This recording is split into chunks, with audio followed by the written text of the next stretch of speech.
સુરત શહેરની કુખ્યાત અને વિવાદાસ્પદ સોશિયલ મીડિયા સ્ટાર કીર્તિ પટેલ સામે વધુ એક ગુનો દાખલ થયો છે, જે ગુજરાતમાં તેના વિરુદ્ધ નોંધાયેલો 10મો ગુનો છે.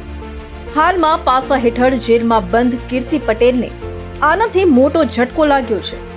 આ વખતે લસકાણા પોલીસ સ્ટેશનમાં રેતી કપચીના વેપારી અલ્પેશ ડોંડાએ કીર્તિ પટેલ વિરુદ્ધ ફરિયાદ નોંધાવી છે. કીર્તિ પટેલ પર ખંડણીખોર પ્રવૃત્તિઓ અને સોશિયલ મીડિયા પર લોકોને બદનામ કરવાના અગાઉથી જ અનેક આરોપો છે. આ નવી ફરિયાદમાં પણ ધમકી અને બદનામ કરવાના આક્ષેપો મૂકવામાં આવ્યા છે.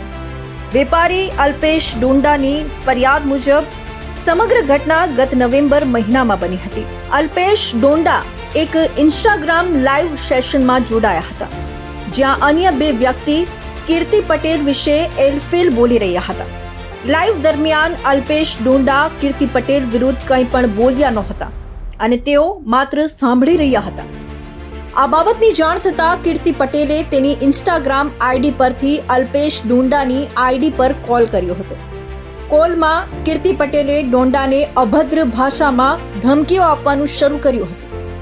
અપશબ્દો બોલી ધમકી આપવા અને સોશિયલ મીડિયા પર બદનામ કરવાની પોસ્ટ વાયરલ કરવા બાબતે લસકાણા પોલીસે કીર્તિ પટેલ સામે ધમકી આપવા અને બદનામ કરવાની ફરિયાદ નોંધીને કાયદેસરની કાર્યવાહી હાથ ધરી છે.